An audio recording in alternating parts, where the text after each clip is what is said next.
Dengan adanya musibah ini kelihatan sosoknya Vincent itu seperti apa di mata aku, bahwa lelaki yang mau ada di garda terdepan, padahal ini juga bukan masalahnya Vincent, tapi Vincent benar-benar jadi suami yang luar biasa.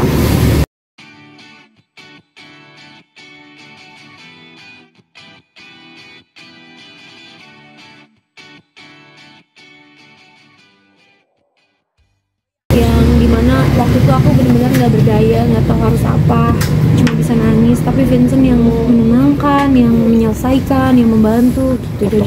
Jadi itu juga membuktikan bahwa wah, ini adalah sosok orang yang mau berjuang bersama gitu kan. Kalau laki-laki lain belum tentu, tapi ngelihat suami kayak gitu kita jadi bersyukur gitu. Kak Vincent dapat apresiasi dari netizen gara-gara kemarin di garda terdepan mau nonjok sampai udah mau nerekam si banyak yang berkomentar. Kamu sendiri seperti apa sih Jess ngelihat suami kamu walaupun bukan masalah dia? Iya, itu yang salah satu yang aku syukurin. Aku tuh setiap pagi malam itu aku masih aja selalu berdoa. Kalau malam itu aku lebih berdoa sama Tuhan,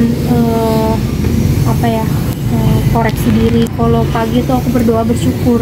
Nah, salah satu doa yang paling aku syukurin itu adalah terima kasih Tuhan, aku diberikan suami yang mau menjadi garda terdepan buat aku dan keluarga gitu. Dan aku tahu rasanya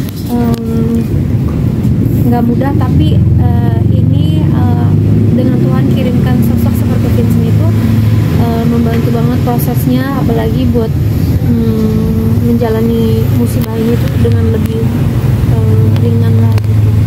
Namanya juga kita manusia, kita punya perasaan kan, mau dibilang kita kesel, marah, sedih, sakit hati, itu semua dalam satu box. Jadi saat itu cuma kita mau ngeluapin aja, bukan emosi tapi apa isi hati kita.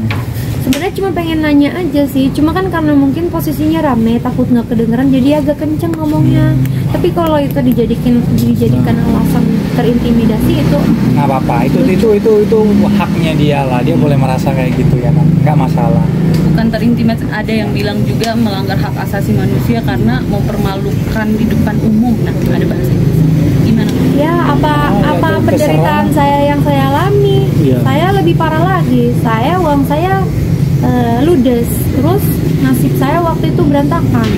Anak saya jadi nggak keurus, orang tua saya jadi sakit, saya jadi mental saya jadi rusak.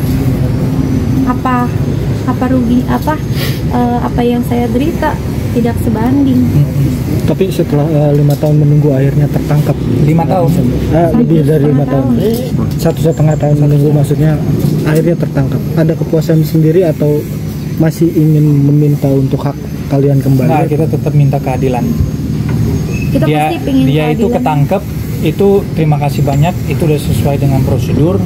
Sekarang udah ada titik terangnya di mana dia bisa BAP, tapi tetap kita berharap dan kita tetap optimis bahwa keadilan di Indonesia itu masih berlaku, dan Indonesia itu negara hukum. Jadi kita benar-benar tetap optimis bahwa dia akan bisa bertanggung jawab atas perbuatan dia. Tapi mau dibilang lega karena dia sekarang udah ketangkep dan dia udah menjadi tersangka, dan mau nggak mau harus menjalani prosedur BAP. Itu kan udah satu langkah. Sudah satu langkah ke depan ya. Ke depan. Berarti saat itu benar-benar saat itu ya, nafsu segala nafsu mood itu hilang.